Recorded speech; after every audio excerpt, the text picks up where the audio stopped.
తెలంగాణలో పాదయాత్రకి సిద్ధమవుతున్న అన్నా చెల్లెలు జాగృతి అధ్యక్షురాలు Kalvakuntla Kavitha BRS party working president KTR 2027లో పాదయాత్ర చేయడానికి సిద్ధమవుతా ఉన్నారు. జాగృతి ఏదైతే ఎన్జిఓగా ఉన్న జాగృతిని ఒక రాజకీయ పార్టీగా ఈ నెల 24వ తారీఖు తీసుకురాబోతా ఉంది. దానిలో భాగంగానే వచ్చే ఎన్నికల్లోకి సిద్ధం కావడానికి పాదయాత్ర చేస్తా తెలంగాణ మొత్తం తిరుగుతూ ఉంటుంది కల్వకుంట్ల కవిత.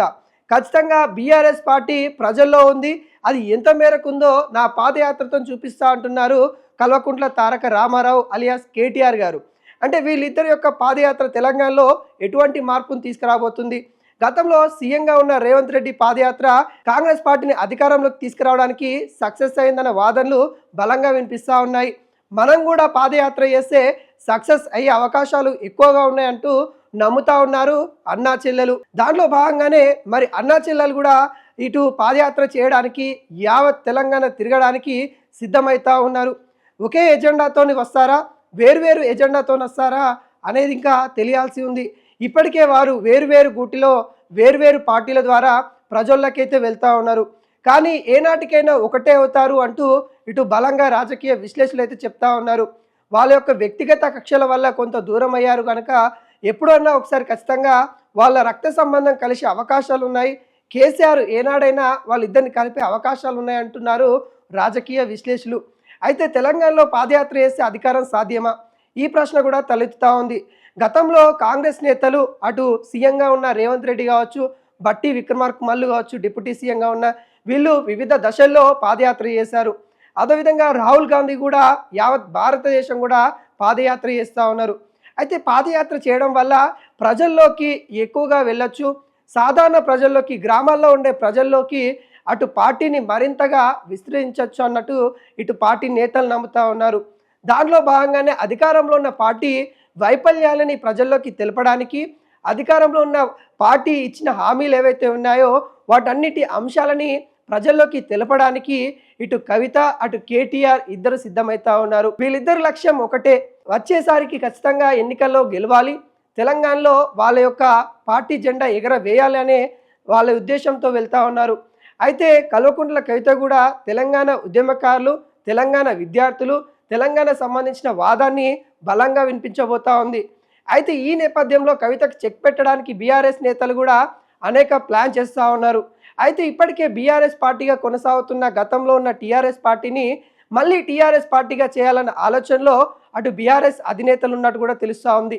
బీఆర్ఎస్ పార్టీ అనేది అలిసి రాలేదని, బీఆర్ఎస్ పార్టీగా ఉంటే తెలంగాణ ప్రజలు ఒప్పుకోవట్లేదని మళ్ళీ టీఆర్ఎస్గా తీసుకురావాలనే ఆలోచనలో ఇటు కేసీఆర్ ఉన్నట్టు కూడా తెలుస్తూ ఉంది. దానిలో భాగంగానే ఇప్పటికే ఒక బీఆర్ఎస్ పార్టీ అంతర్గత కమిటీ వేసినట్టు కూడా కనబడతా ఉంది. ఆ కమిటీ నివేదిక ప్రకారము మరి వాళ్ళు ఏం చెప్తే అదే విధంగా వెళ్ళే అవకాశాలు కనబడుతుంది. ఇప్పటికే ఎవరి యొక్క గైడెన్స్ తీసుకోకుండా తెలంగాణ రాష్ట్ర సమితిని కాస్త భారత రాష్ట్ర సమితిగా మార్చాము, దానికి మేము కొంత కోల్పోవాల్సిన విధంగా చాలా నష్టపోయాము అంటూ కేటీఆర్ చేసిన వ్యాఖ్యలు కూడా ఇప్పుడు సోషల్ మీడియాలో అలసలవుతూ ఉన్నాయి. ఈ పరిస్థితులలో బీఆర్ఎస్ పార్టీని కాస్త టీఆర్ఎస్ చేయాలనే ఆలోచనలో అధినేత ఉన్నట్టు కూడా తెలుస్తూ ఉంది. తెలంగాణ రాష్ట్ర సమితి అంటేనే తెలంగాణ ప్రజలు ఓన్ చేసుకుంటా ఉన్నారు, తెలంగాణ ప్రజలు ఆశీర్వదిస్తూ ఉన్నారు. అదే పేరుతోని మళ్ళీ వెళ్ళాలనే ఆలోచనలో అటు బీఆర్ఎస్ పార్టీ కూడా ఉంది. అయితే ఈ టీఆర్ఎస్గా మారిస్తే కవితకి ఏ విధంగా చెక్ పెడతారంటే, కవిత కూడా టీఆర్ఎస్ పేరునే బలంగా వినిపిస్తూ ఉంది. తన పార్టీ పేరు కూడా కొత్తగా పెట్టే పార్టీ పేరు కూడా టీఆర్ఎస్ఏ అనే పేరును ఖరారు చేసుకుంటాను అనే విధంగా అనేక విధాలుగా బహిరంగానే మాట్లాడింది. అయితే ఈ విషయాలు గమనించిన బీఆర్ఎస్ నేతలు లేదు, మేము మళ్ళీ టీఆర్ఎస్కే మారుతాము, ఎవరికి ఆ అవకాశం కలిగించము అంటూ అటు బీఆర్ఎస్ నేతలు చెప్తా ఉన్నారు. ఒకవైపు అంతర్గత విభేదాలతో పాటు తెరపైకి వస్తున్న ఇద్దరు విభేదాలు కూడా చాలా కనిపిస్తూ ఉన్నాయి. ఈ పరిస్థితులలో కూడా 2027లో మరి ఇద్దరు కూడా పాదయాత్ర చేయబోతా ఉన్నారు.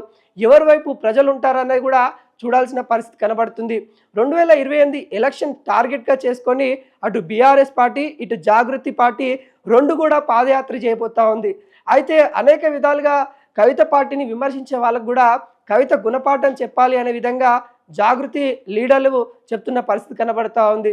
అయితే గతంలో ఏదైతే మన పక్క రాష్ట్రంగా ఉన్న వైఎస్ఆర్ షర్మిల ఏ విధంగా పాదయాత్ర చేసి ప్రజల్లోకి వెళ్ళిందో ఈమె పరిస్థితి కూడా ఆ విధంగానే అవుతుంది. ఎవరు కూడా ప్రజలు మద్దతు ఇవ్వరు.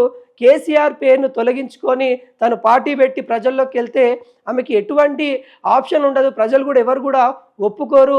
కేసీఆర్ వెంటనే కవిత నడిస్తే మాత్రం కవితకి ఫ్యూచర్ ఉంటుంది అనే విధంగా చాలామంది కవితనైతే ఎద్దేవా చేస్తూ ఉన్నారు. ఈ పరిస్థితులలో ఖచ్చితంగా మరి ఆ ఎద్దేవా చేసిన ఎవరైతే ఉంటారో వాళ్ళకి సమాధానం నా పాదయాత్ర కాబోతోంది అన్నట్టుగా ఇటు కవిత కూడా బలంగా చెప్తున్న పరిస్థితి కనబడుతుంది. మరి చూడాలి, బీఆర్ఎస్ పార్టీ యూటర్న్ అవుతూ ఉంది, మరి టీఆర్ఎస్గా పేరు మారుస్తూ ఉంటుంది. మరి వాళ్ళు కూడా పాదయాత్ర చేయడానికి ఇటు కేటీఆర్ ఇటు కవిత కూడా సిద్ధంగా ఉన్నట్టు కూడా కనబడుతుంది. మరి ప్రజల యొక్క మద్దతు ఎటుంటుందో చూడాల్సిన పరిస్థితి కనబడుతూ ఉంది.